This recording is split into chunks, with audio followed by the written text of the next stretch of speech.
I don't like it. I'm not a big fan of Pope Leo. He's a very liberal person.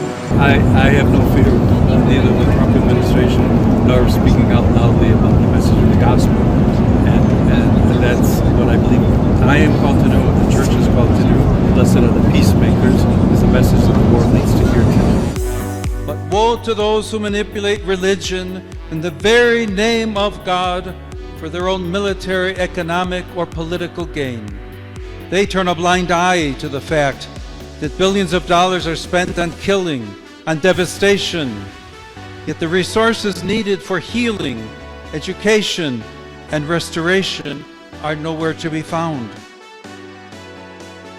Belakangan ini kalau kamu ngikutin berita global atau sekedar melihat potongan-potongan diskusi di media sosial, nama Paus Leo ke-14 sering banget muncul. Tapi bukan karena hal-hal yang biasa seperti misa besar atau pesan rohani rutin. Kali ini berbeda. Yang jadi sorotan justru karena sikapnya yang cukup berani masuk ke isu-isu dunia yang sensitif, yakni perang, politik global, sampai kritik terhadap negara-negara besar, terutama kebijakan Donald Trump terhadap Iran. Buat sebagian orang, ini hal yang keren. Tapi buat yang lain, ini juga membuat sebuah pertanyaan muncul, sejak kapan Paus jadi sepolitis ini? Nah, disinilah menariknya. Kita hidup di zaman yang bisa dibilang cukup panas. Konflik di berbagai wilayah belum selesai. Ketegangan antar negara semakin sering muncul dan ancaman perang yang melibatkan kekuatan besar masih terasa nyata. Di tengah situasi seperti ini, Paus Leo ke-14 memilih untuk tidak diam. Justru sebaliknya, dia cukup vokal. Salah satu pernyataannya yang cukup ramai adalah soal ilusi kekuasaan, yakni gagasan bahwa ada pihak-pihak yang merasa bisa mengendalikan dunia lewat kekuatan militer. Kalau dipikir-pikir, ini bukan cuma kritik biasa. Ini semacam tamparan terhadap cara dunia modern berjalan, di mana kekuatan militer sering dianggap solusi dan dialog sering jadi pilihan yang kedua. Nada bicaranya cukup jelas mengarah ke situasi nyata, termasuk konflik di Timur Tengah dan ketegangan soal Iran. Dan di titik ini reaksi mulai bermunculan. Donald Trump menentang keras seruan dari Paus Leo ke-14. Sama-sama lahir di Amerika, tapi mereka berbeda dunia. Paus Leo ke-14 mewakili moral, iman, dan kemanusiaan. Sementara itu, Donald Trump mewakili kekuatan politik dan kepentingan kelompoknya. Ini bukan cuma konflik biasa, tapi seperti dua wajah Amerika yang saling bertabrakan. Dua pria yang dilahirkan di negara yang sama, yang satu memimpin dengan kekuasaan, yang satu lagi dengan kasih dan moralitas. Donald Trump secara terbuka mengkritik Paus Leo ke-14, bahkan menyebut bahwa Paus terlalu ikut campur dalam urusan politik. Dari sudut pandang tertentu, kritik ini bisa dimengerti. Politik memang sering melihat dunia sebagai arena strategi, kepentingan, dan kekuatan. Sementara Paus datang dengan bahasa moral, yakni perdamaian, kemanusiaan, dan keadilan. Masalahnya, dua bahasa ini nggak selalu nyambung. Buat politisi, dunia itu kompleks dan penuh risiko. Kadang keputusan keras dianggap perlu, tapi buat Paus, pendekatannya berbeda. Kekerasan tetap kekerasan dan perang tetap meninggalkan luka. Jadi ketika Paus bicara, itu bisa terasa seperti mengganggu narasi politik yang sudah ada. Dan disinilah benturannya makin jelas, yakni suara moral melawan realitas kekuasaan.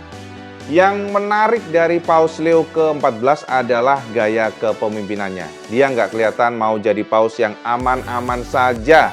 Maksudnya, yang fokus di urusan internal gereja saja tanpa terlalu banyak bersuara di luar. Sebaliknya, dia justru aktif turun langsung ke berbagai wilayah, termasuk ke Afrika. Di sana, dia nggak cuma datang buat seremoni atau kunjungan formal.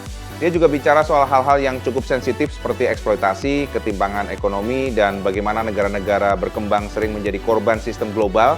Bayangin, dia berdiri di wilayah yang selama ini sering dirugikan, lalu bilang ke dunia, ada yang salah dengan sistem ini.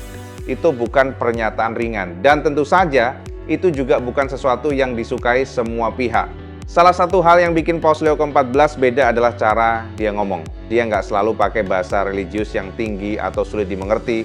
Justru dia sering pakai bahasa yang cukup langsung. Contohnya, dia bicara soal bagaimana miliaran uang dihabiskan untuk perang sementara banyak orang masih hidup dalam kemiskinan. Kalimat seperti ini sederhana tapi dampaknya kuat.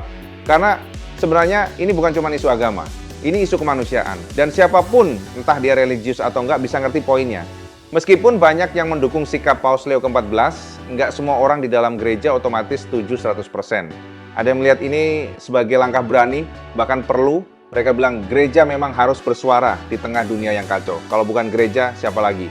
Tapi ada juga yang lebih hati-hati. Mereka khawatir kalau gereja terlalu jauh masuk ke ranah politik, identitasnya bisa menjadi kabur. Ini dilema klasik sebenarnya. Di satu sisi, kalau diam, dianggap nggak peduli. Di sisi lain, kalau bicara terlalu keras, dianggap terlalu ikut campur. Paus Leo ke-14 tampaknya memilih opsi kedua dan siap dengan konsekuensinya. Pertanyaan besarnya sekarang, apakah dunia masih butuh suara seperti Paus? Di satu sisi, jawabannya iya. Dunia penuh konflik dan suara yang mengingatkan soal kemanusiaan itu penting banget. Tanpa itu, kita bisa dengan mudah terjebak dalam logika kekuatan semata. Tapi di sisi lain, dunia juga makin kompleks. Banyak pihak merasa bahwa idealisme kadang nggak cukup untuk menghadapi realitas. Misalnya, bagaimana kalau dialog gagal? Bagaimana kalau satu pihak tetap menyerang? Apakah kekuatan tetap nggak boleh dipakai sama sekali? Pertanyaan-pertanyaan ini nggak punya jawaban sederhana.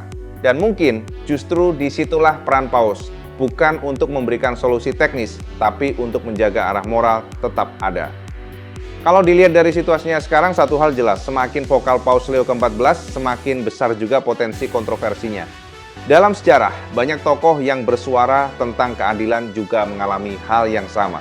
Mereka dikritik, diserang, bahkan disalahpahami. Bedanya sekarang, semuanya terjadi lebih cepat.